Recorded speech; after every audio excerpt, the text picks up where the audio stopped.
Alrighty, guys, welcome. Thanks for joining me today. We're going to be playing Banish the Snakes here on the channel. This is the new game by GMT Games.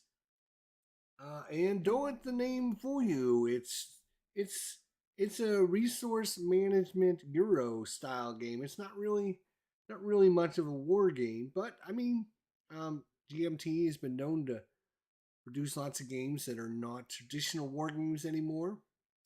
So yeah, give them kudos for that, and yeah, appreciate them trying different things, and they always do great quality stuff. So it's good to see. Obviously, they're not really forte is really not really Euro game type mechanics, but they're still learning and they're going through some growing pains occasionally. I think they could have done a little bit better with the just the way they have it set up.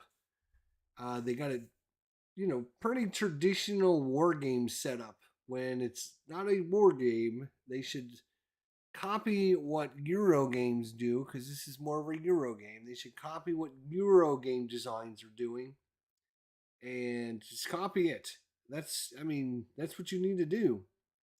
Anyways, Banish the Snakes. It's all about St. Patrick and Ireland converting everyone to Christianity. And we have our deck here. Whew, yeah. What are the new ones? Phoenix Knights here. What's going on? Tim and Viper Dave. All right, I'm going back and forth on if I want the Russian campaign, but I do want to see a playthrough on it first. All righty. It's a Russian campaign is a awesome game. I know you're new to wargaming, but that game is like, whew, it's like the war game that everyone knows. Anyways, we're shuffling up our event deck here. We're going to make sure it's nice and randomized as we get things ready to go here. This is not going to be a playthrough from the rulebook. This is going to be a randomized playthrough with actual rules and actual, we already did a tutorial video on how to set up the game mechanics, and went through the example of play in the rulebook. So check out our previous video if you're looking for something like that. This here is going to be gameplay from scratch. So we've shuffled up the decks. We randomized everything. I don't know what anything is on the board other than we're ready to go. So we got Patrick, St. Patrick actually, and we have Palladius. Now, one thing I mentioned is with these characters, there's actually some rules about them. I wish they would have put that information on the card or at least on the player board somewhere, but it's very important information. And that is that if Patrick starts in the game, his zeal marker begins one space to the right. So we need to put his zeal marker one space to the right. And if Palladius starts in the game, his zeal marker begins 2 squares to the right. So you can see he starts 2 squares over, just 2 spaces from death. Right, and also with Palladius in the game, you will take this area here. We will take that pagan, and you're going to flip it over to its converted side. He's already been converted by Palladius there. He's already converted that person. I've already randomized all the druids and all the different pieces out there on the board. So here we go. All right, it might be a smidge over my head right now, says Phoenix Knight. I'm biting a bit I'm fighting a bit with absolute war, but it's starting to make more sense if I go very slowly through the phases. Okay, sounds good. If you need help, our community will be able to answer any questions or help you with something. So you can always post a video or post a question on the forums, and somebody will be able to help you. So always want to try something new. Here we go. So first thing we do on our turn, draw and resolve an event card. You saw I shuffled these. They've been shuffling these since we started. Right? You saw them shuffling. And so what I have in here is the 6 historic priests. The 6 historic priests that they recommend that you put in there. So we got the 6 historic priests ready to go. And that's it. We're ready. We shuffled. We're good to go. So fortunately for us, we have the King of the Britons, and we're going to be playing the blue event down at the bottom here. So let's see what we get. Boom, boom, boom, boom, boom. So we line these suckers up just like this. And you can see the event we're going to play is this one. This is BANISH and Armand's converts. Dad and neighbor also convert. Flip any 2 adjacent chiefs to their Christian side. What? Dad and neighbor is also converted. So this is the son of the chieftain converts to Christianity. BANISH of Armes converts. So his dad and his neighbor also convert. So flip any 2 adjacent chiefs to their Christian side. Whoa, Nilly. All right, so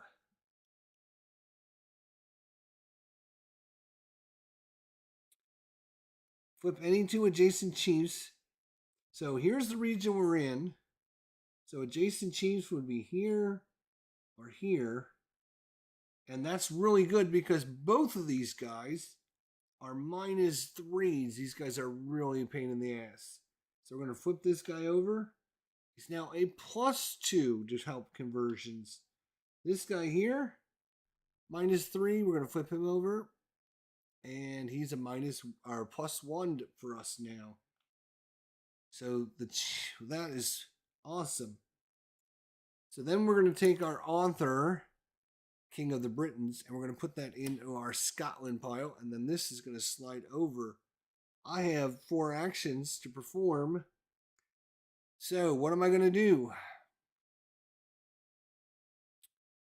After I got Stalingrad, I never actually picked up the Russian campaign. Kind of strange, says Tim. I mean, Stalingrad is great if you have a lot of space. It does, with the 2 big mounted map boards, it is going to take a little bit of space up. So,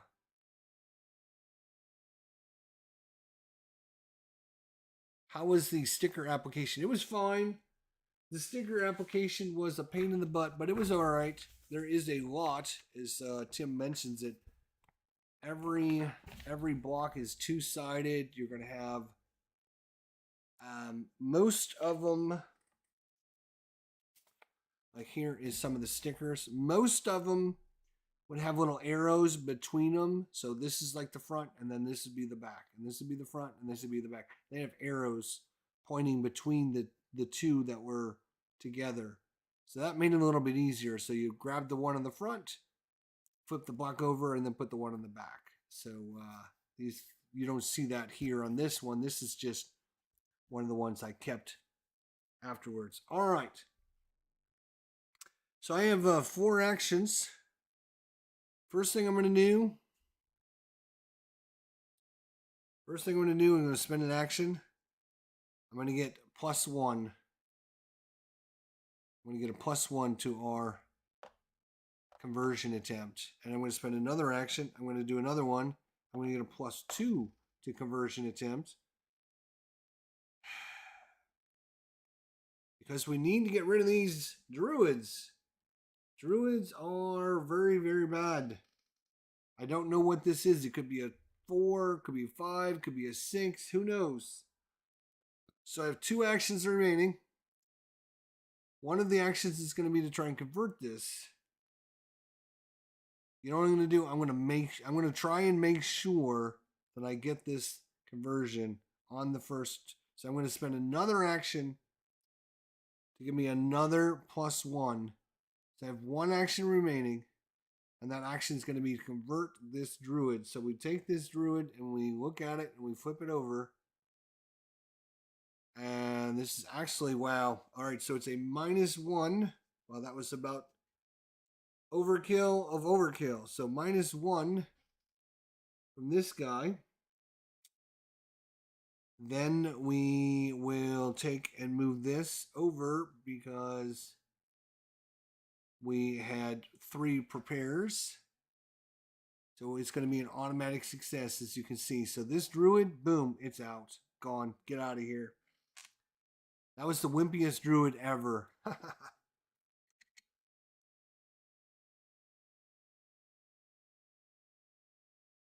All right, now Palladius has a special ability. 1 free build each turn. So we're going to use that to our advantage. We're going to build a level 0 church. And that's going to go right in that area. So I am done. Unfortunately, I am done. I am done. I can't do anything else. I spent all my actions. So now we pass the first player token over to Patrick. Patrick is right there. Now we have, so the way this game is designed is you have different regions, obviously. And each of the regions, let's just look at this region down here. Each of the regions has its own leader in the region. And owning the territory, the big territory, there's 5 of them. I'm sorry, 4 of them. Right? In each of the territories is a king. Right? And this king owns all of the provinces in there. Most of the different locations have 2. You can see there's 2 in this one. There's 2 in this one. The only one that has 3 is this one up here at the top. There's 3 different provinces. You can see the leader there. There's a leader there. And there's a leader there. And there is the king that owns those 3 provinces. Then we have the big boy, the High King. So the way it's designed is the High King has control over the 4 kings. 1, 2, 3, 4. So the High King has influence over those 4 kings. The kings have control over their clan leaders, which are in each one of the provinces. The clan leaders have control over the population in that area. And of course, the druids can then go and prevent anybody from getting converted as long as they're in the territory. So if you're trying to get everything converted to Christianity, obviously you'd like to get the leaders converted, but the leaders are controlled by the kings. You'd like to get the kings converted, but they're controlled by the High King. And the High King is influenced by anybody in his area. So the High King is actually in this area here. And so he's automatically, you can't do anything with him because there's a druid in his location. That goes for any of the kings. So this king down here, we can't convert this king if there is a druid in either one of his 2 provinces. So you can see we got rid of this druid, but this druid is here. So this druid will prevent us from turning this guy to Christianity. But of course, this guy is also controlled by the head guy. So the most important thing is for you to figure out where the strengths and weaknesses lie in your leadership on the island. So fortunately for us, again, randomly drawn, right? Our High King is only a -1. So that means when we're trying to convert any of the other kings, we're going to get a -1 to our die roll because the High King will watch over them. Our other kings are, this one up here is a -4. So it'd be a -4 for him, -1 for the High King above him. So it's going to be a -5 to convert this guy. Pretty hard. This guy over here is only a -1 and a -1. So it's only a -2 to convert this guy. This guy's a -2 plus the -1 for the High King. So that's a -3. And this guy's actually a -1 plus the -1 for the King, the High King. So it's actually only a -2. So on the south end of the island and on the west end of the island are very weak leadership with the King and the High Kings. It's going to be a little bit harder to convert this one and this one, obviously, with the -4. He's going to be the biggest problem. Then we look at, once we look at the kings and the sub-kings, we want to look at all of the province leaders. And you can see we have a -1 and a -1 and a -1, a -2, a -3, a -2, and a -2. So not too bad because these go all the way to like -6, I think. So we got some good random numbers on there. So our goal right now is going to be to try and convert this western and southern areas over because they're going to be the easiest ones. Once you start taking out the leadership, it's going to be easier and easier to convert things. We're going to get more and more bonuses and less penalties, if that makes sense. So we have St. Patrick. We have to do his event. Again, this is the event we drew originally. So this slides over and our Arthur, King of Britons, goes into our stack here. Now, with this being a green arrow, which means we're going to have another good event coming up, hopefully. We're going to draw it, and it happens to be a priest. This is one of our priests that we added into the game. All right, this is Columba, Abbot of Iona. And you can see it is part of the historic deck, which is what we chose to put into our deck. And of course, a little backstory as well on this character. So what we do with this guy is we actually keep him on our player board. There are 3 keeper cards.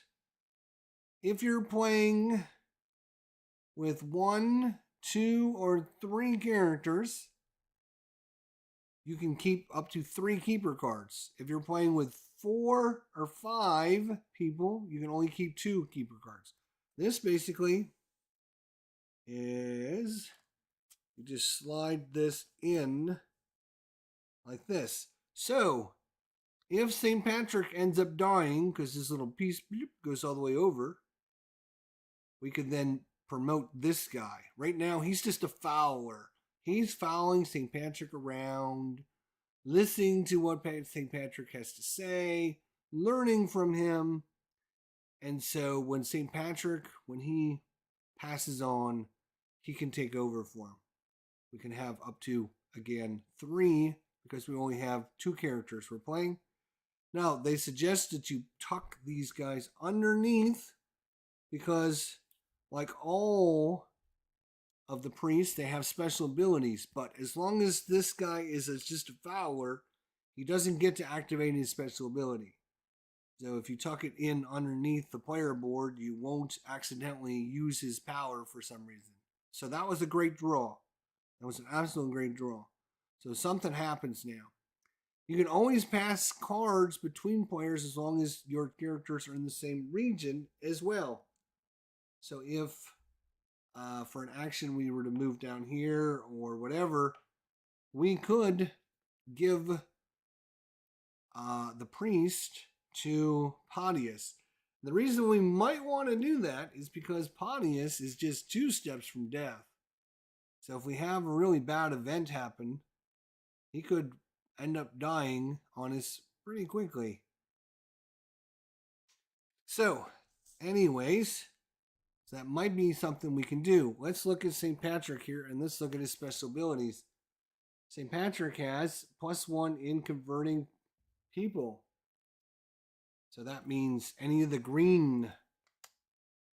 These are the people. The peoples are the greens. The leaders are the blues. And the kings are the grays. Or tan, I guess. All right. So St. Patrick here. Patron saint of Ireland. Aw. He gets +1 to convert people. So he's obviously very strong in converting people. And he can also move any saint to his area for 1 action. So it doesn't matter where the other guy is, he can just call him over for 1 action. So if we wanted to move this card and give it to Palladius, it would take us an action. So do we want to do that is the question.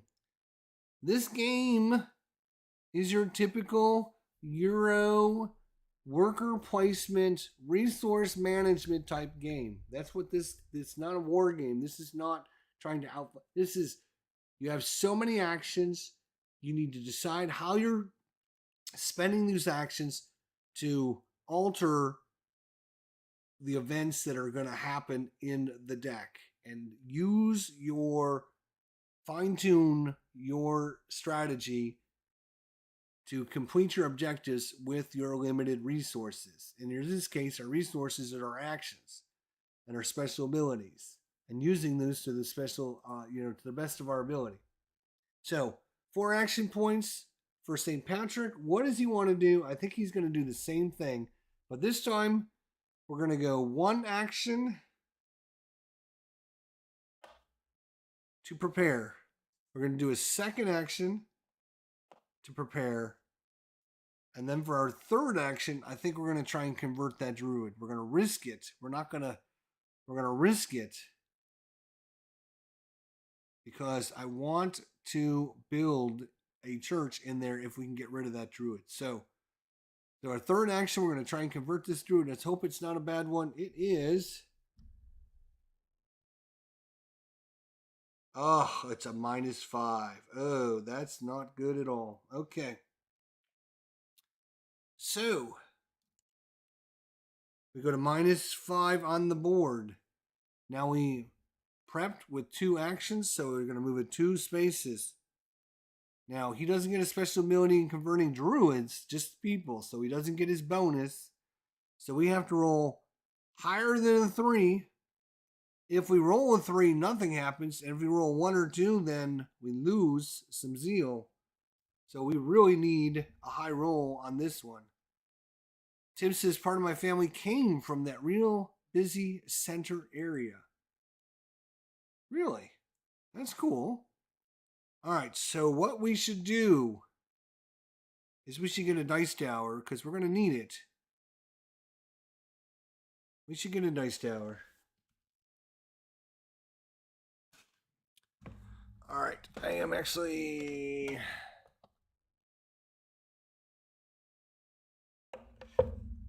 All right, because this way I don't want to have any shenanigans going on here. All right.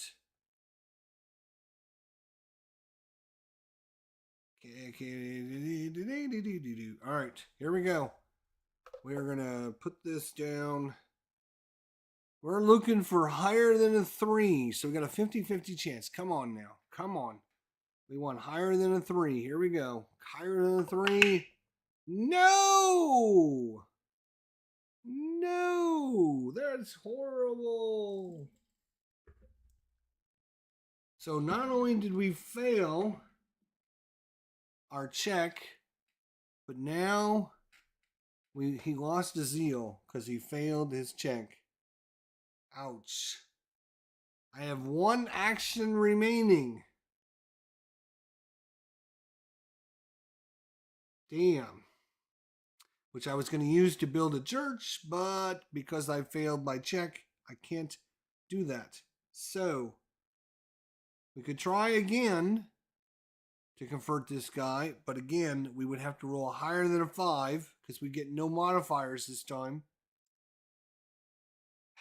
So I think what I'm going to do, is I'm going to spend my action, my special ability, move any saint to his area for 1 action. So I'm going to, oh, you know what? It's going to cost us an action to move this, doesn't it? I think it costs an action to move card. Yeah, I guess we're going to have to do that later. Wow, what a bummer.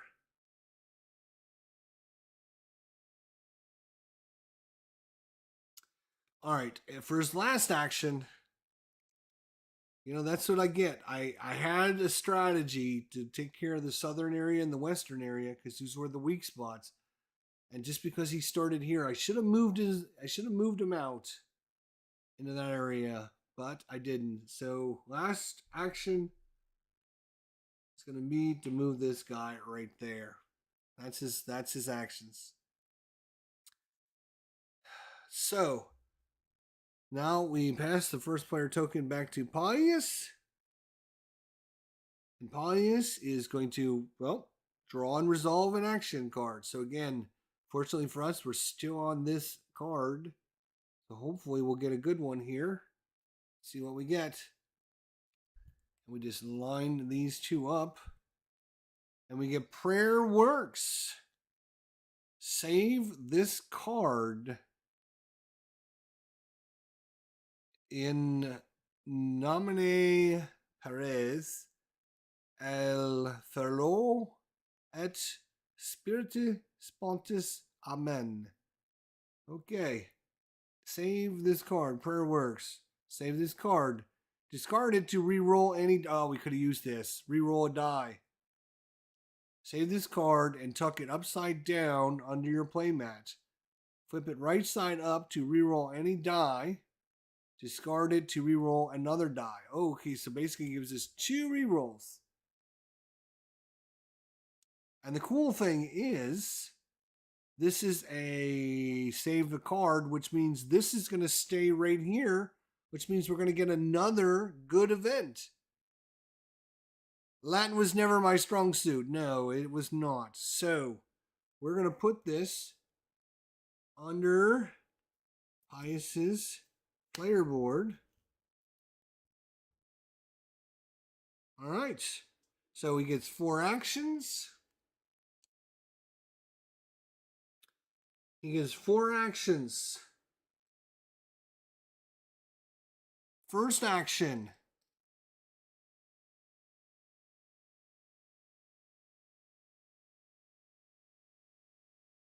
First action is to prepare. So that's first action is to prepare. Second action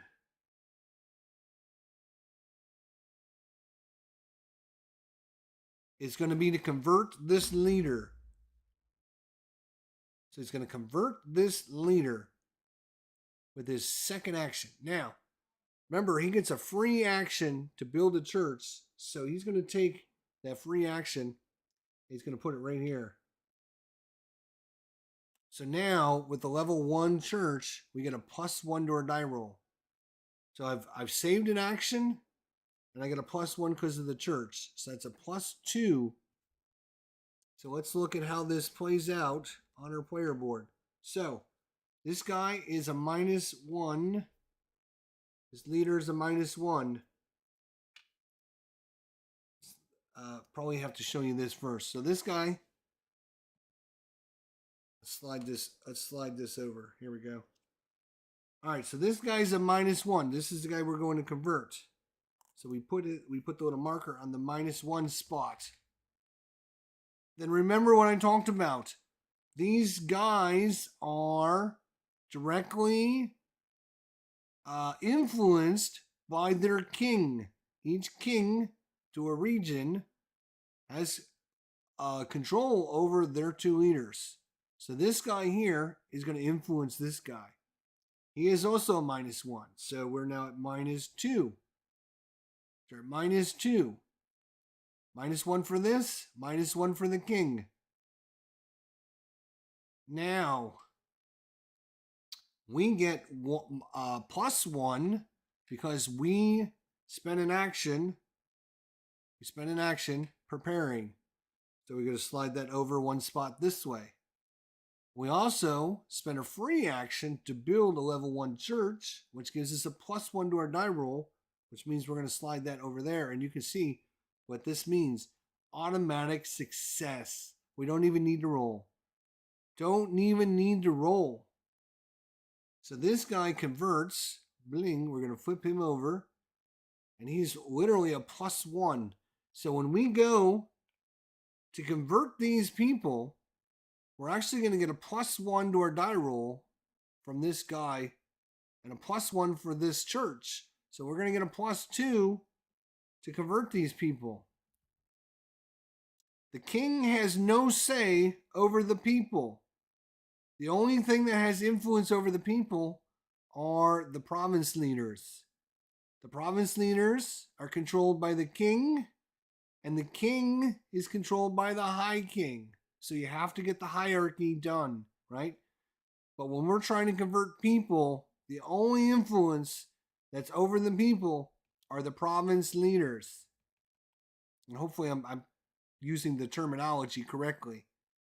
So converting these people, we don't have to worry about the king. We don't have to worry about the high king. The only time we have to worry about the king and the high king is when we're trying to convert either the province leaders or the kings themselves. So that costs us an action. Boom.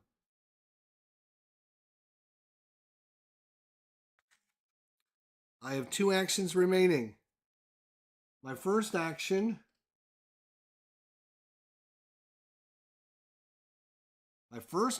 is going to be to convert this guy right here. He is a -2. But remember what I just said. I get a +1 for this guy because that's what his little thing is, and a +1 for the church.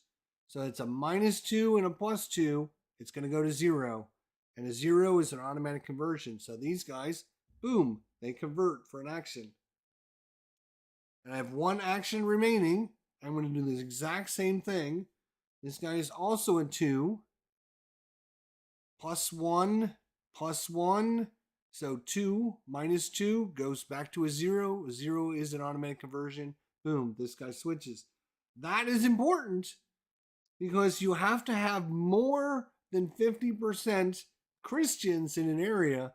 That area is now considered Christian. So if a leader gets replaced, like this guy here gets replaced because of an event or something, instead of coming in as a pagan, they're going to come in as a Christian because this is now a Christian area. Yay, Kilroy, what's going on, buddy? Sorry we didn't connect this week. Extremely busy, but we will make it happen. No, it sounds good. Yeah, no problem. Whenever you get a chance, my friend, no rush. Whenever you get a chance. So we have 3 of these guys converted to Christian. So that means there's 1 pagan. This guy is now a Christian. So if this king, if we have to replace this king, he's actually going to come in as a Christian because this is now a Christian area. So converting more than 50%. So like this area here, it's got 3 people. You have to convert 2 of those 3 people. Same thing with that area. Same thing with that area. Now 5, you're going to have to convert 3 of those. And then this is the big problem area right here because there's 4. To get more than 50%, you still need to convert 3 of those people to convert those over. So that's the way I understand the rules. Hopefully I'm reading that right. But there you go. That is a look at what Pius did. He is just converting everything down here. Good job. We got a really good stronghold down here. Hopefully the event card doesn't screw us over. We're passing the first player token to Patrick. Let's see what Patrick does. Patrick, don't mess with us. Let's see what we get here. Letters to the soldiers of Palladius. This is another save this card. You guys saw me shuffle this deck. Like for 5 minutes, we shuffled this deck. We have another save this card. What to lament more? Those who have been, what was this saying? Let's see what this says. Those who have been slain, or those whom they have taken captive. Letters to the soldiers of Palladius. So we're going to save this card. We're going to discard it to ignore the effect of any fouling slave raid card. However, the slave raid card must be reshuffled into the draw deck. All right, so basically we can prevent a slave raid card. All right, so this is our second keep card for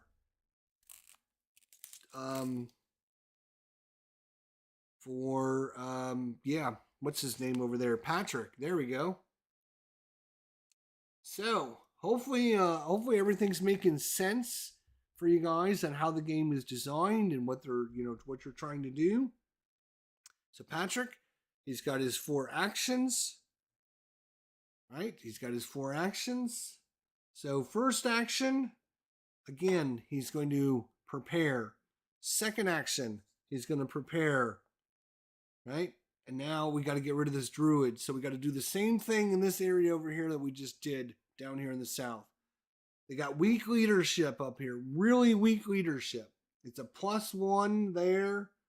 This guy is actually already converted to our side, which gives us a +1 already. So if we can get rid of this druid, we got a good chance of converting these guys over here. So we need to get rid of this druid ASAP. So we're going to take 2 actions to prepare, +2. Now, third action, it's going to mean to convert this druid. Let's hope we don't get another one of these nasty druids. This is a -4. Okay, -4. -4. We get a +2. So we need higher than a 2 again. We need higher than a 2. And if this dice tower screws me over one more time, we will not be using a dice tower anymore. We need higher than a 2.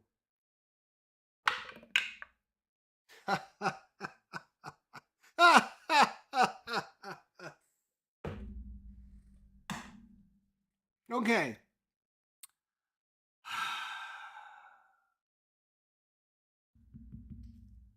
Which means St. Patrick has failed once again. This is really bad because St. Patrick now is 1 step from death. He's failed twice now in his conversion attempts. What is he doing? I don't know, but he's not doing a very good job. And here's the thing.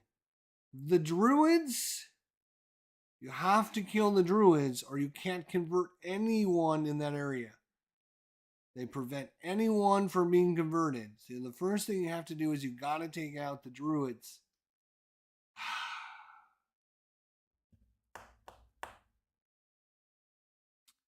Maybe we're going to have to bring Pius up there.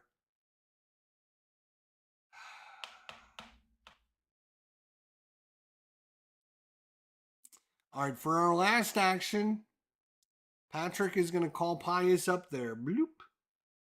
That's his special ability. May move any saint to his area for 1 action. So that's it. So he calls him up there, and that's the end of his turn.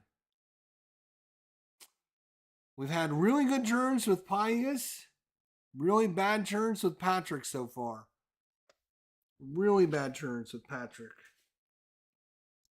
Now, one thing I had talked about briefly in our previous episode was not this,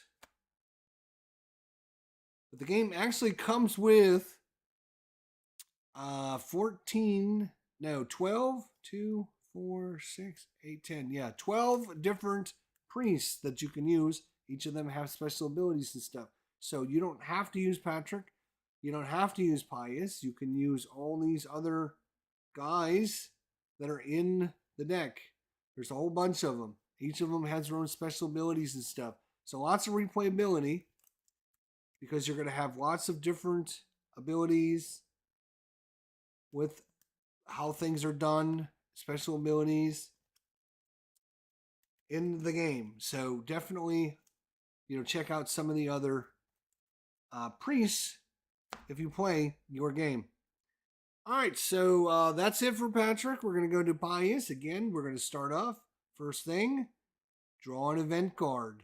Okay, we've been really lucky with event cards. They've been awesome so far. Knock on wood. Here we go. Fury spirit creatures that can shapeshift to cause mischief. The Puka visits. Ooh.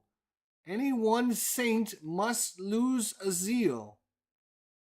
Any one saint must lose a zeal. Well, guess what? That's a problem. Our guys are old and decrepit. If he loses it, he's dead. If he loses two, he's dead. Oh boy. We literally are one step from death. This is not going great.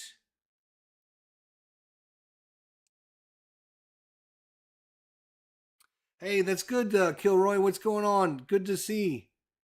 Tony, did you convert the king on the border in the south? Not yet. Not yet. We've got just about everyone converted down here in the south. We're starting to work on this guy here. This guy will be next on our list, though. Yeah, for sure. He's extremely weak. He's only a -1. So, but you can't convert kings until you get rid of both of the druids. So you have to clean out everything in their location before you can do that, Tony. All right, anyways, we have furry spirit creatures, the Puka. Now, fortunately for us, we're going to be doing the green event. As you can see, it clearly says green. So we're going to be doing the green event. The green event says, remove one flock from the board, replace it with a new pagan people. Oh, that sucks. Oh, that sucks. Remove one flock from the board, replace it with new pagan people. That is terrible. That is absolutely worse. Worst event ever. So, flocks, for you guys, the terminology of a flock is basically your people, the green cubes, that are turned over to Christian.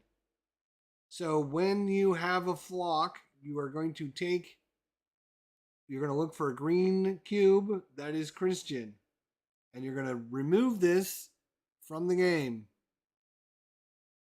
So we've got a bunch of them converted down here.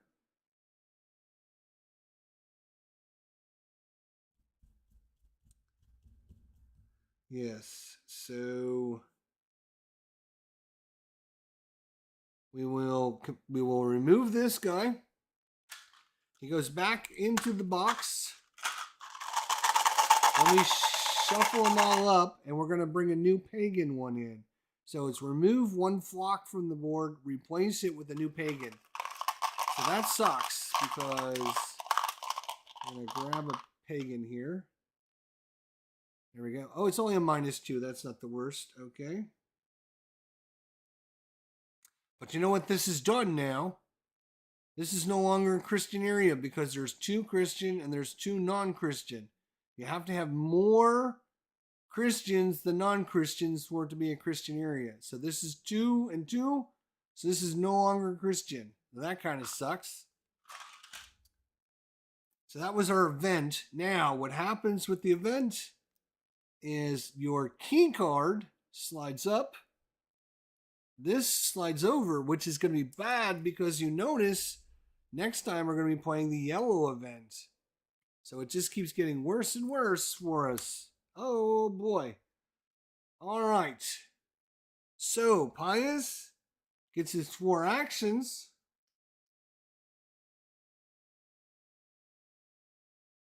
And remember, both of our guys are literally one step from death. Literally one step from death.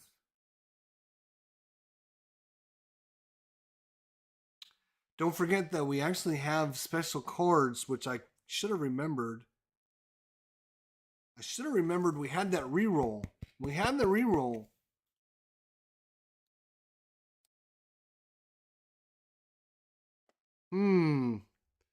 Would we have re-rolled that failed attempt over there? You know what? Would we have done that? Yes, we would have.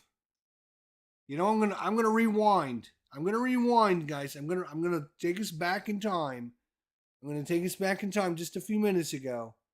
So don't anybody freak out. I'm gonna take you back in time. We're gonna undo something.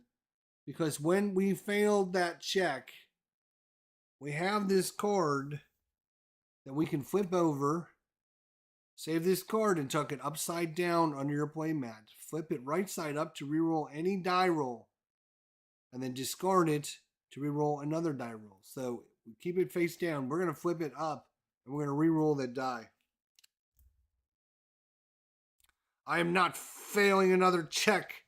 So I'm going to give him back his zeal because he hasn't failed. Technically, he hasn't failed it yet. And now we're rolling, but we're not using that damn tower because that tower is cursed. All right, so we're re-rolling the check. Now remember, we had a +2. We had a +2, and he's a -4. So we have to roll higher than a 2. Have to roll higher than a 2. Does it work for all saints? What's your question, Tony? Does it work for all saints?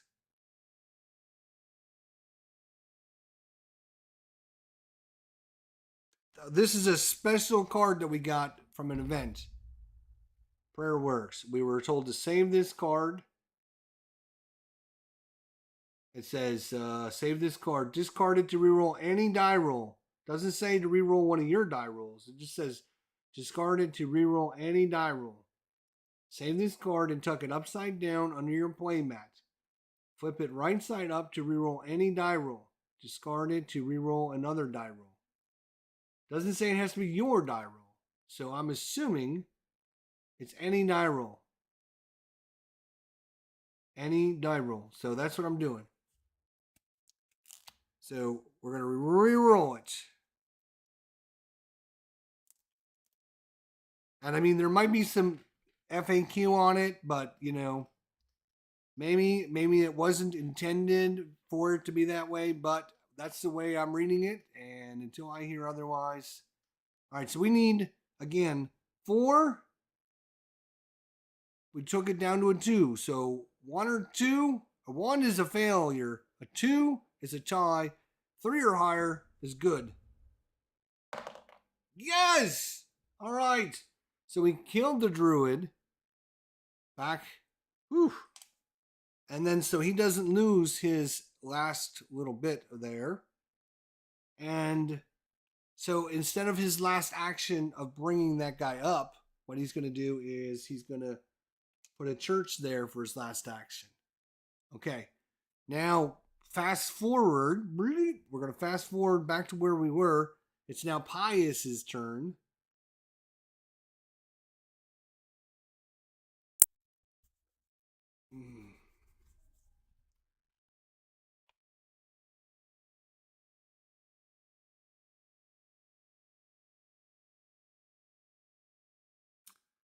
Okay, Pius is going to, and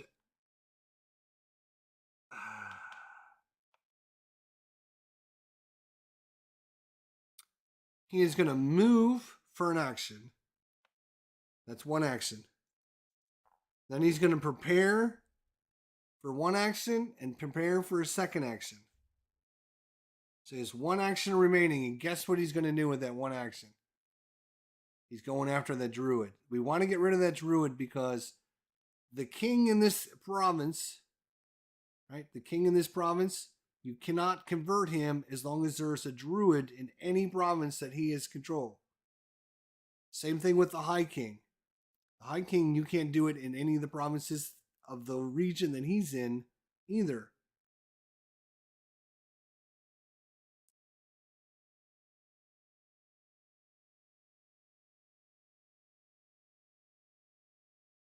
Right. Yep. You're right. You are correct. I moved the wrong color. My bad. My bad. Let's see if we can get the camera to zoom in a little bit better. It's a little out of focus right now. Let's see if we can give it something to focus in on. All right. There we go. There we go. All right. It does like this nice brown book. All right. So you're right. All right. So first action, again, he's going to move here. Second action, prepare. Third action, prepare. Fourth action, he's going after this druid. Wait a minute. Let me think. It has to be successful on this, or we're gonna. Yeah. All right. He's gonna. Let's see what we got. We got a -3. Okay, we got a -3. Oops. We'll. Oops. We got a -3, and then we got 2. Boom, boom. So we need higher than a 1. And if we roll a 1, then it's a tie. So he's not going to die this turn, fortunately. Fortunately. All right. Come on, Tony. Give me something. Give me a good roll here. Anything but a 1. Anything but a 1. There we go. All right. So this guy is dead as well. And, again, he gets a free build, action every turn. So he's going to put a church here for free. Nice. Now we don't have any druids down here. We can try to take over this guy. And again, he's only a -1, which is really weak for a king. And then the high king is a -1 as well. So to convert this king is only a -2. So literally 2 actions, 2 prepare actions, we can kill him. Not only that, but we do get positive influence from our church as well. I believe. Let me. I believe for the king you do get. I do believe you get the Druid Church. Yeah, you would get that for sure. I'm pretty sure you would get that. I could be wrong, but I'm pretty sure you get that. So that's all of his actions. We're gonna pass the first player token over to Patrick. Patrick, first thing he's gonna do. Now remember, we're doing a yellow event. This could be really bad. Here we go. Yellow event. We line these 2 up together. Yep, it's gonna be the yellow event. So we're looking at this one right here. Let's see what this says. It is God is on your side, but his will be done. Divine intervention. Yellow. You may take any card from the discard pile and play it at the green level or keep it if it can be kept. Ooh, you may take any card from the discard pile and play it at the green level or keep it if it can be kept. Well, unfortunately for us, we literally only have 1 card in our discard pile. That is this one here. If we play this on the green level, Dad also converts. Flip any 1 chief to its Christian side. That's literally the only card we have in our discard pile. So yeah, we will play this.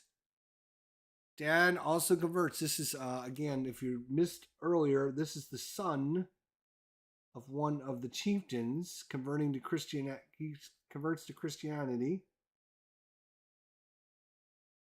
Hello.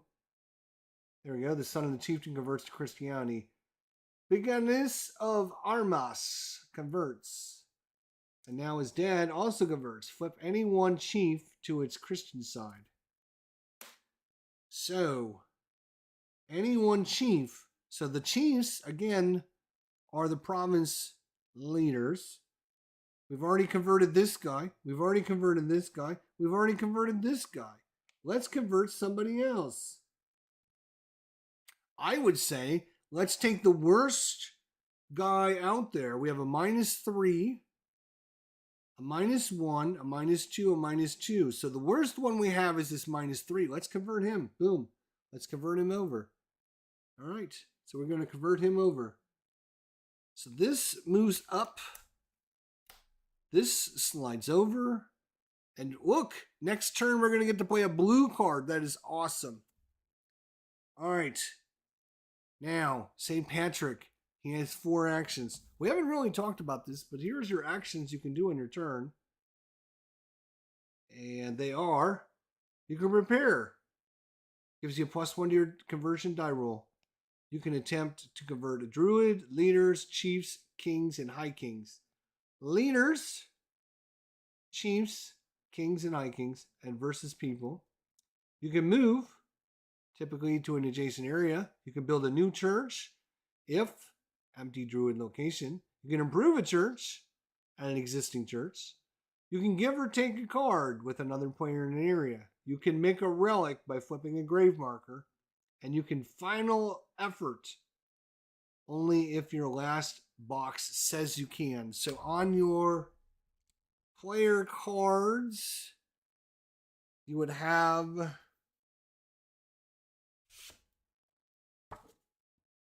here, you would have this little thing on it that says make a final effort. So when your guy is defeated, you're going to flip it over to the opposite side. And then you're going to have a new track. We'll get to that. Maybe we'll get to that. I don't know. Let's hope we don't get into that. Let's hope we don't get into it. All right. Everyone following along. Is there any... Do you guys have any questions? You guys following along? It's not too complex. It's a resource management Euro game with obviously some war game design elements. There's really only like 6 pages of rules. It's a pretty simple game. There is some, what's the word I'm looking for? There is some hidden rules, right? Hidden setup rules that aren't really explained really well. But, I mean, pretty much, it's not that hard to figure out. If you can give cards, then any rule sounds right. Okay. All right, so we are St. Patricking. So again, this is the weekend over here again. The South, really weak. The West is really weak. Let's convert those 2 areas, and then we'll start working on the North and the East. So, thing with St. Patrick, remember, he gets a +1 on any of his people conversion rolls. We've already converted the chief. We already have a church there. We should make a level 1 church, which will give us a +1. So let's do that. Let's do that. So his first action, boom, he's going to make a level 1 church. So that's his first action. We take the level 0, make a level 1.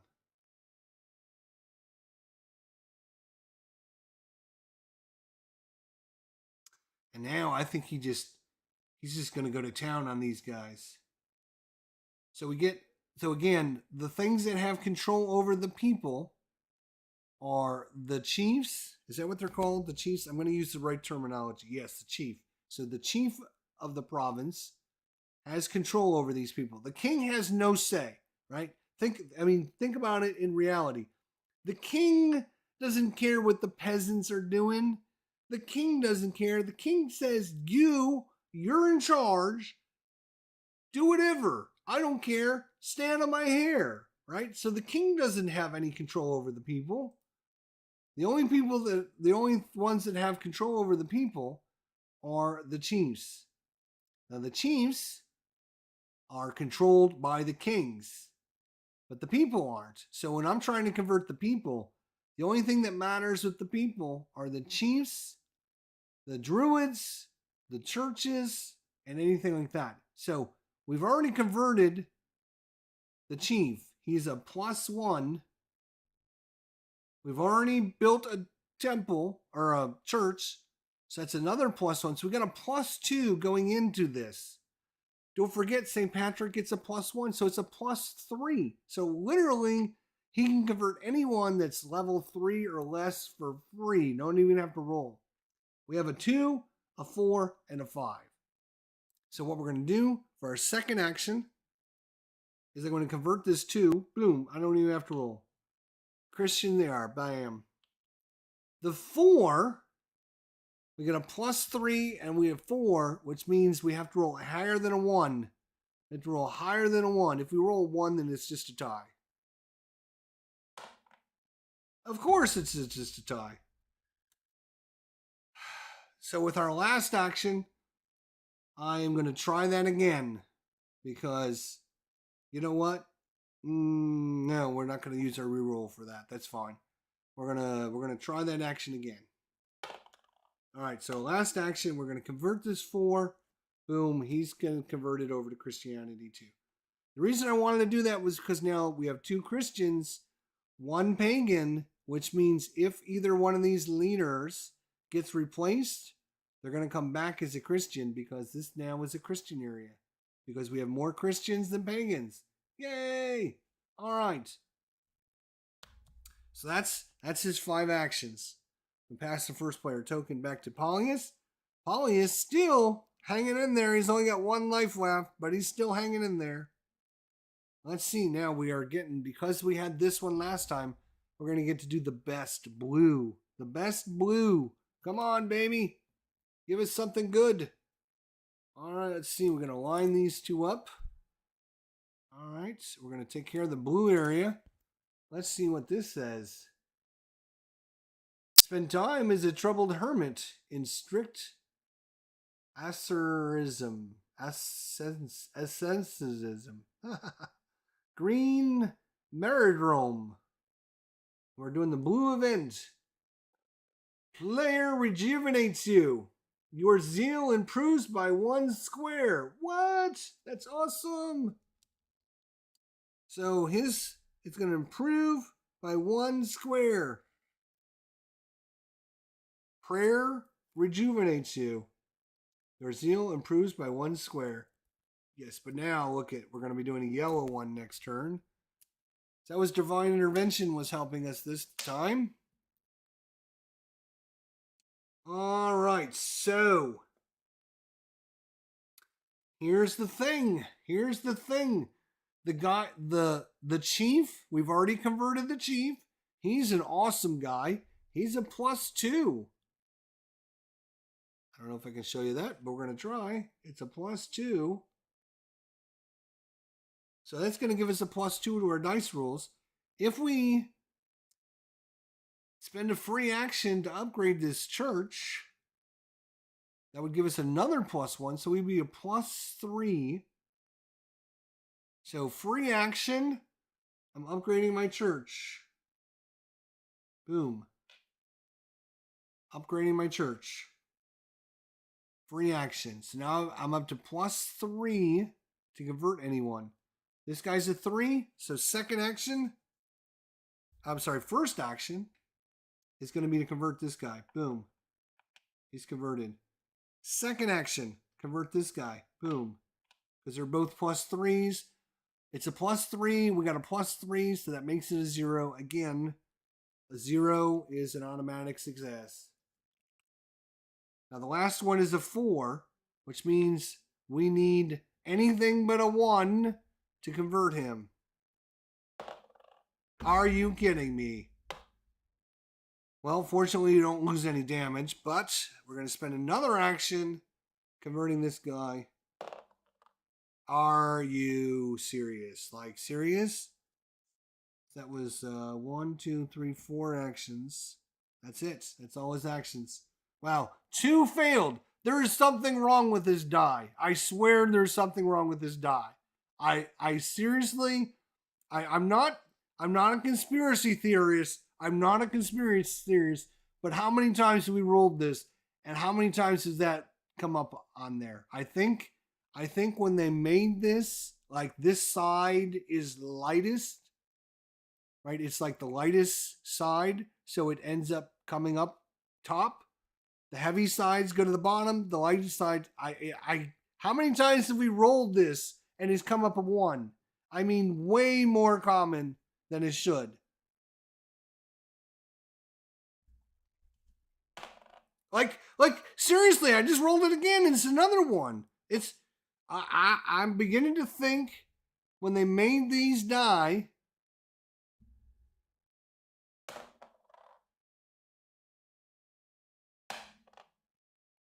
it almost fell over on the one side.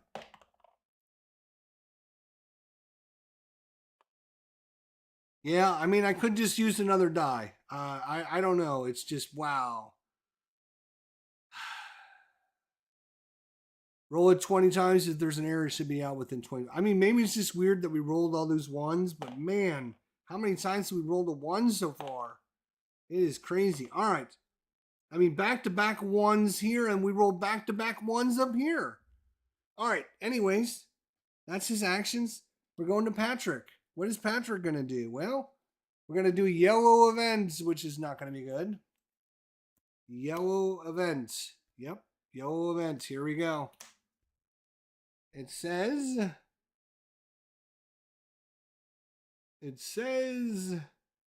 prayer could do something. What could prayer do?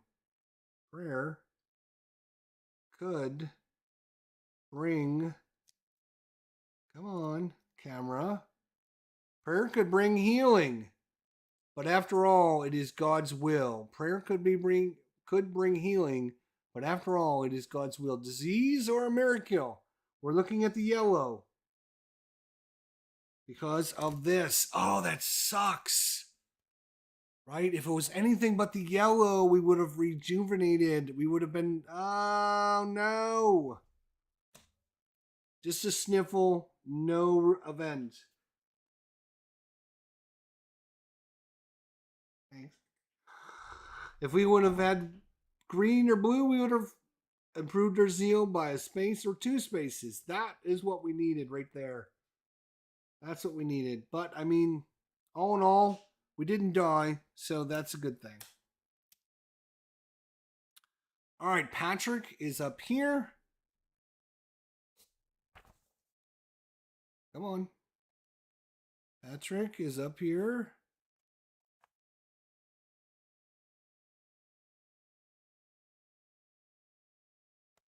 Come on. Camera doesn't want to work. That's just typical.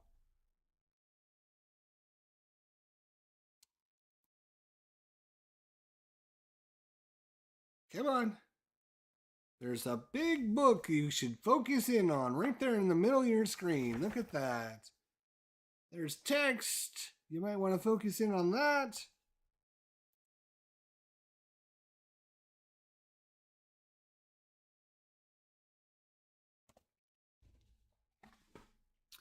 All right. Well, there we go. Camera doesn't want to work. In another news, water is wet, fire is hot, and winter is cold. Yes. All right.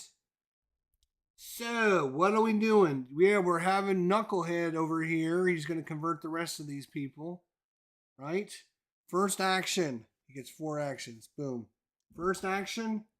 He's going to convert this last Yahoo over here. Again, +2, +3.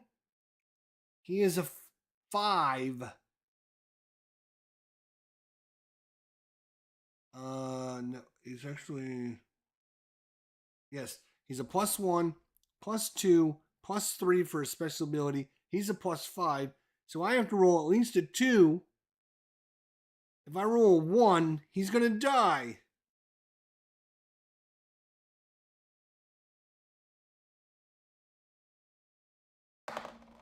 Okay, he didn't die. Yay! So that's going to convert the last one of these guys. Boom. That was our first action. 3 actions to go.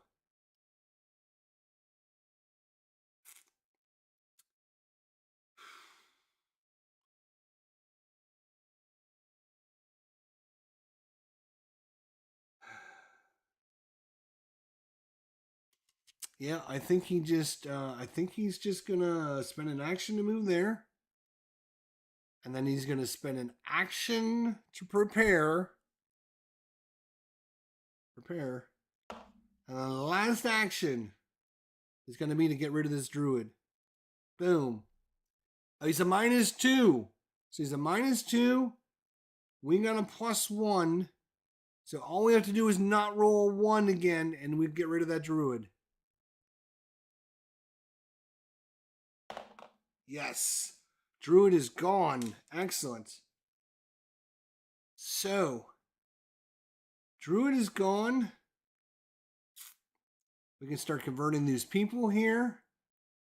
We can get rid of this king. We can get rid of this king now because there's no druids here and there's no druids there. We can convert both of these kings. Right? Convert both of these kings, which will then help us convert these guys. All right, it's looking up. It's looking up, people. It's looking up. All right, so that is Patrick's turn. We're going to Palladius. Palladius is going to be doing a yellow event on the next card. Let's see what we get here. Neil becomes a famous High King of Ireland. Neil of the 9 hostages. Neil becomes a famous High King of Ireland. We're going to be doing the yellow event. Okay, so this is either do this or down here. Yellow happens to fall up here. So remove 1 people from North Ulneil. Replace with a new pagan people. So remove 1 people from North Ulneil.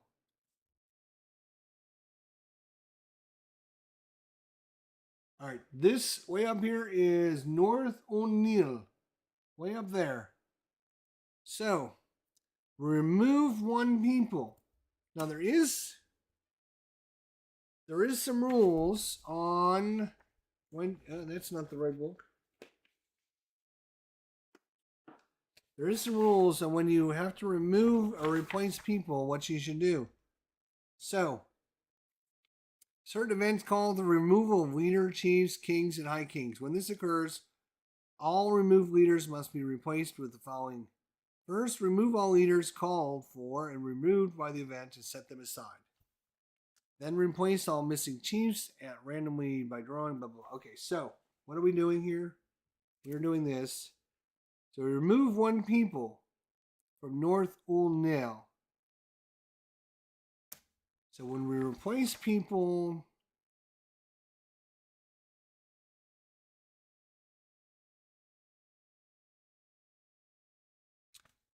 always remove the lowest number pagan people in the area. Okay? So there we go. So we always lower the lowest area. So here is our, we got a 1, a 4, and a 5. We're going to take the 1. So it says remove 1 people and replace it with a new pagan. So we'll take the 1 and we're going to replace it with a 4. Ooh, that's not good. All right. Remove the High King, the King of Ister, moves to the High King. So the King of Ister, which is, oh, that's not good. Ister is the one king that was a problem. He has now become the High King. Remove the High King. So this is the High King, which was a wimpy little -1, which would have been so good. We remove him. The King of Ister moves to the High King. So this guy moves over here and becomes the new High King. The chief of the North Neil moves to the High King. So this guy, which actually is a Christian because we moved him earlier, we flipped him earlier, he becomes the king. And he's already a Christian, so that's actually good for us. Place a new chief in this location. So, once again,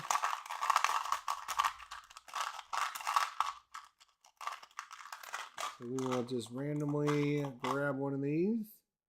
We got a -1. That's a wimpy guy. Nice. All right, we'll take it. We'll take it. So that is, and not only that, but we get to do a blue one next turn. That's awesome.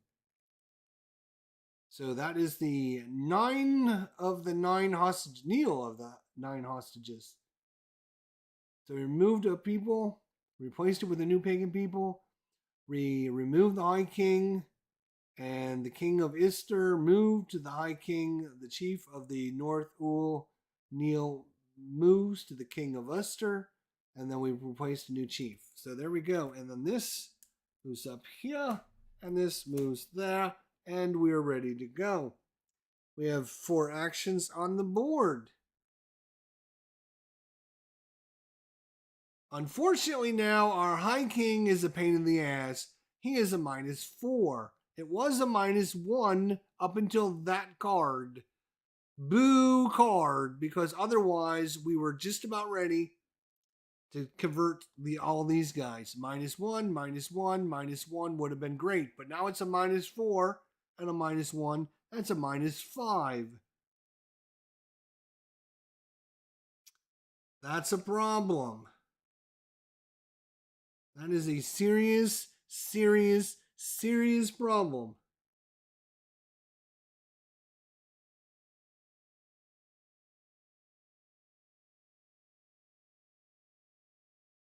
Serious, serious problem.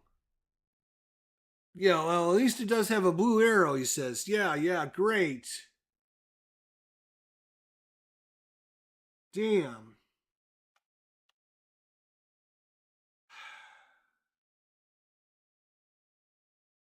Five -2 plus -3. All right, we're gonna still try it. We're still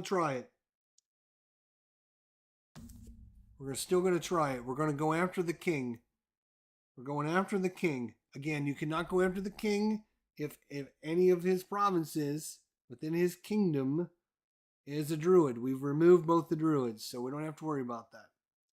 This guy is obviously influenced by the High King, which is the new guy, which sucks because he's a -4. So this guy's a -1.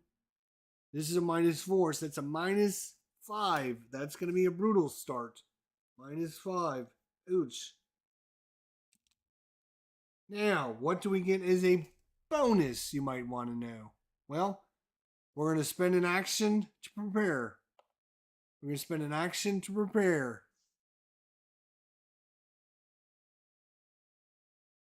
We're going to spend an action to prepare. That's 3 actions to prepare. And then our last action is going to be to convert them. Now, we do get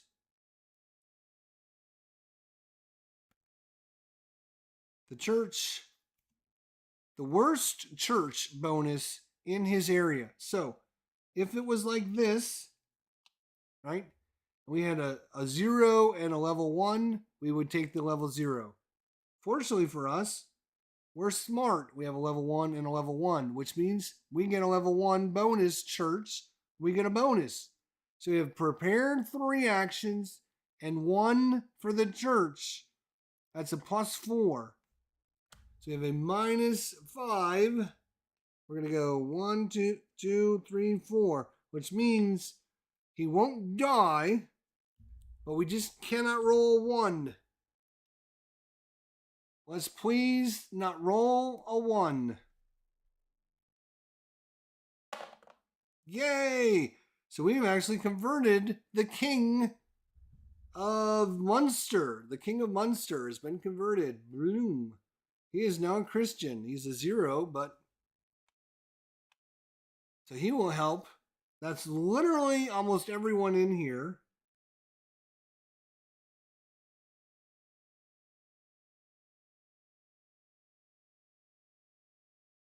I have a guy here and a couple guys here. This guy's converted. This guy's converted. This guy's converted. We're doing good there.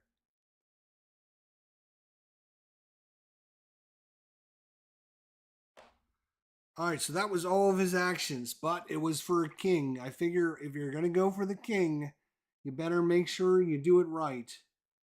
So now we get to do our blue event, which is good. Let's see what Patrick can do with the blue event. Oh, look at this. It's a new priest. Maybe.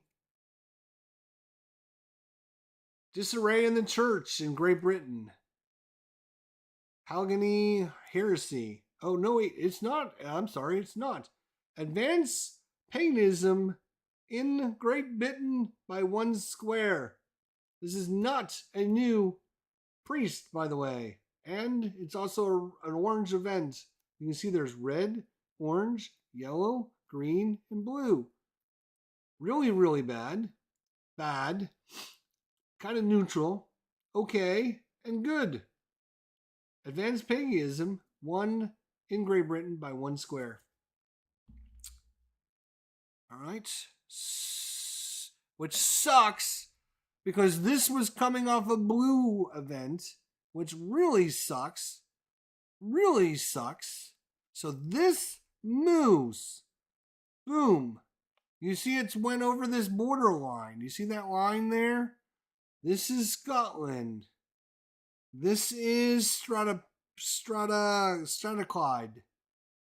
This is England. Once you go across the lines, then you're going to take all these cards here that say Scotland and Arthur, King of the Brits. All these cards, and you're going to shuffle them in to the deck. So what I'm going to do is I'm actually just going to separate them a little bit in the deck. There we go. And then we're going to shuffle them up in there. That was a really bad event because now all of the really bad Scotland cards are in the deck. And eventually, same thing here. We'll get these Strathclyde events and put those in the deck as well. You can see I am shuffling as best as we can. We have some really good sleeves here. I do like shuffling with sleeves because it makes it so easy. All right, and we're gonna cut one time. Where are we gonna go to? Right there. All right. Now here's the bad thing. Our beautiful blue arrow goes away. That sucks because our blue arrow pointed over here and it didn't matter where it pointed to because this happened, which kind of sucks. And now we're going to go to an orange event next time. That's bad. Okay.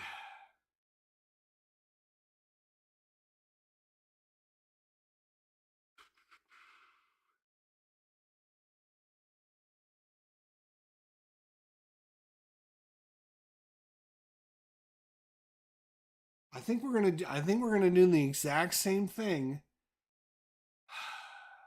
with Patrick. We're gonna go after this king right here. This is Conchet. I think we're going after that king because he's a -1. We got a -4 for this guy, so it's a -5 combo. Oh, you know what? We won't get the church bonus. Right.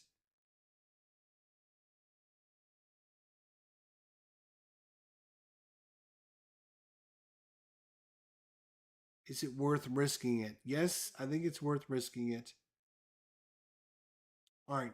So, 4 actions. I'm going to spend 3 actions to prepare. It's a -1 and a -4 is a -5. We're going to spend 3 actions to prepare. So, it's going to take it to a +2.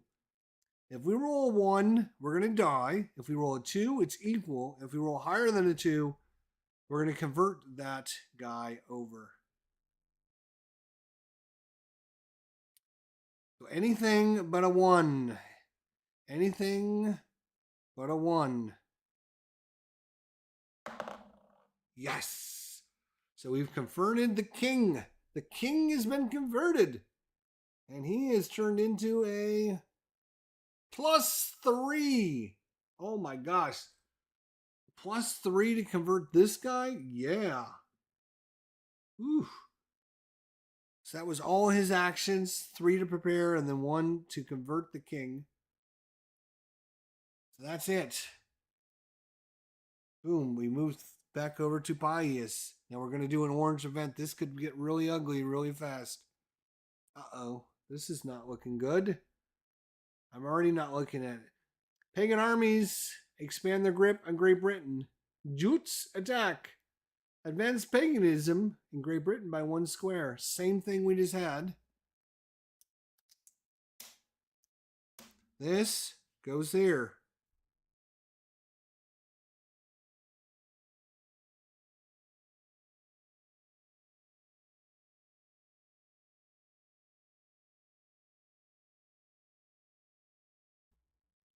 Okay.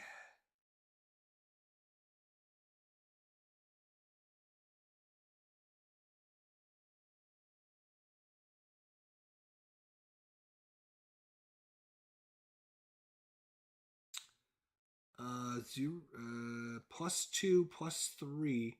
I got a +3 to convert this guy. So first action, I want to try and convert this guy. He's a -4.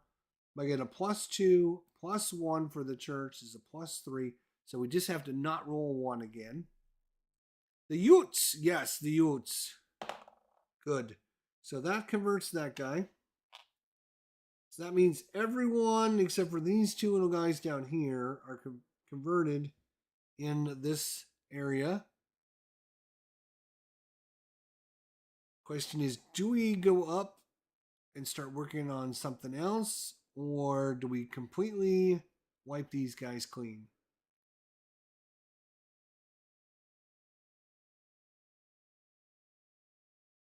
All right, second action, he's going to move here. Third action, he's going to convert this guy.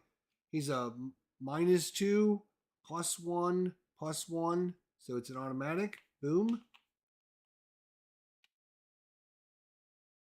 With last action, I'm going to convert this guy. Again, anything but a 1. 1 will tie and we'll all right, and that is it. So everything in this is completely converted to Christianity. Completely converted. We're done. Whew. All right, we pass this over to Patrick.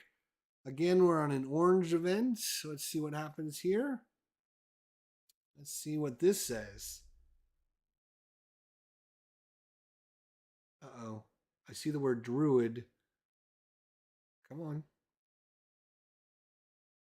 Druid leaders call on the old gods to respond to the Christian threat.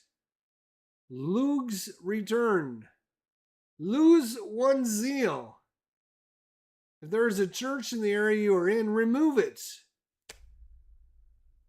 Oh, fortunately for us, there is no church in that area. Ooh.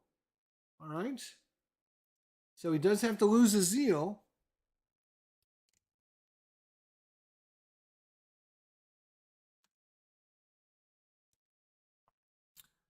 And we are doing, again, we have to line these up, and it's going to be the orange event. Place a face-down druid in up to 3 areas with no church or druid.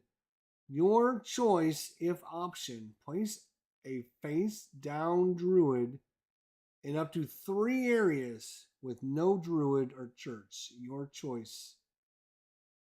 That is like, and look, we're going to red after this. That's great. So we're going to find an area for 3. Place a face-down druid in up to 3 areas with no... well, actually, this is interesting because we literally have 1 space on the board that doesn't have a druid or a church. That space right there. Place a face-down druid in up to 3 areas with no church or druid. All right. Well, we'll take our little druids here.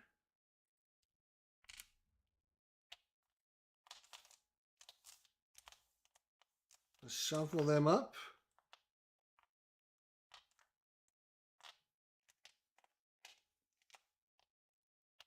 And we'll go 1, 2, 3, 4, 5, 6. 1, 2, 3, 4, 5. I'm gonna put that guy right there.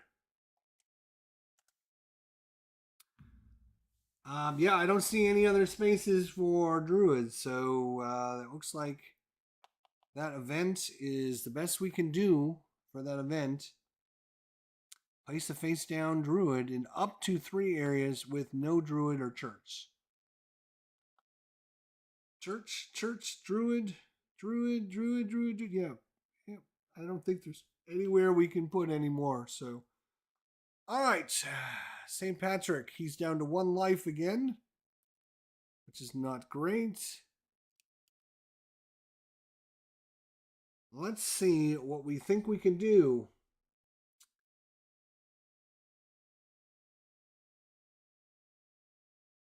All right, we're going to spend an action to prepare, another action to prepare, and then we're going to go after the druid. Third action, we're going after the druid. Oh my god, he's a -6. Oh my god. So a -6, and we're a 2, which means this is going to kill him. That's what it's going to mean. We literally have to roll a 4 or higher, or we're going to have to check the death rules. Because he literally has got no life left. So if we roll a 4, it's tied and nothing happens. If we roll a 1, 2, or 3, he's dead. If we roll a 5 or 6, he survives. Is St. Patrick, how tough is he? Let's see. Dun, dun, dun. He survives! Oh my god. So, dead druid, boom. And that's important because his last action, he's going to put her church down there.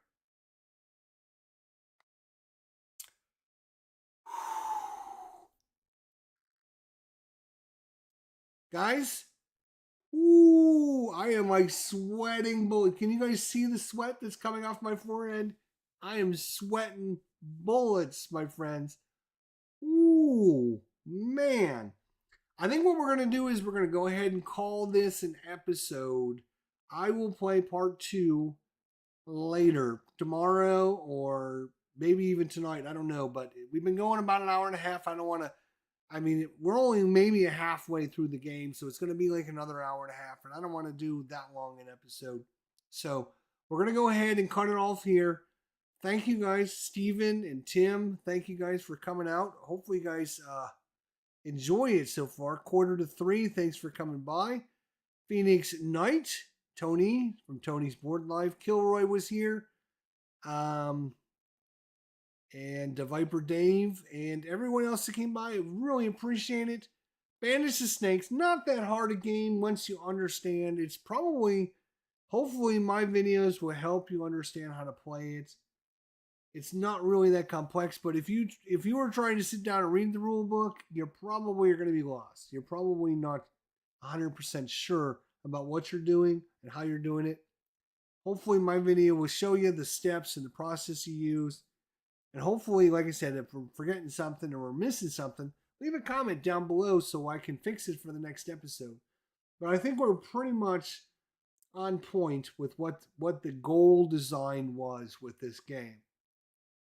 The goal design was about, managing your resources and your priests while trying to manage and mitigate the events that'll come up to kind of screw you over. That's pretty much what it is. And we've had some really good luck with the events, and then those last 3 or 4, God, those have been terrible. Oh my God, our luck went down the tubes with those last events. We had some really good events in the beginning of the game. It made things go really well, really smooth, and knock on wood, it was like, okay, let's just don't say anything. We're not going to curse it. But then, karma came back to bite us in the butt. Oof. But yeah, I think we're probably maybe about halfway through the game. I think there is a lot. We got one province completely done. We got another province that's pretty close to done. We got the king converted. We have one province completely converted with the chief and all of the followers. And now we have one chief and a couple followers left in the other province. So once that's done, it's literally half the game is over.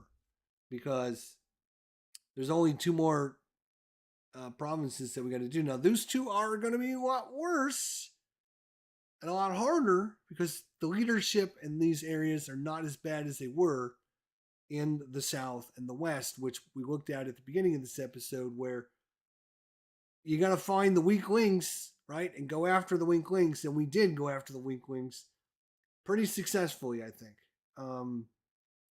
And if it wasn't for that one event that moved this -4 into the King of Kings, what do they call him? The High King, right?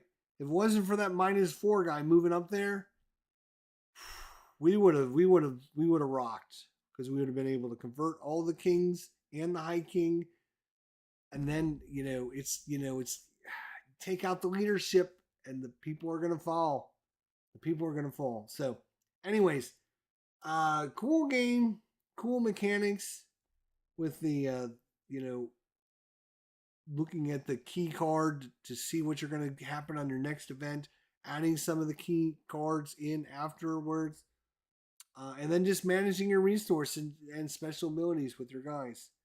So we'll be back for part 2 next time. Until then, don't forget to like your waitresses on the way out the door, and make sure you stop back in for part 2. Thanks so much. Until then, my friends, have a good night, and we'll see you all real soon. Take care.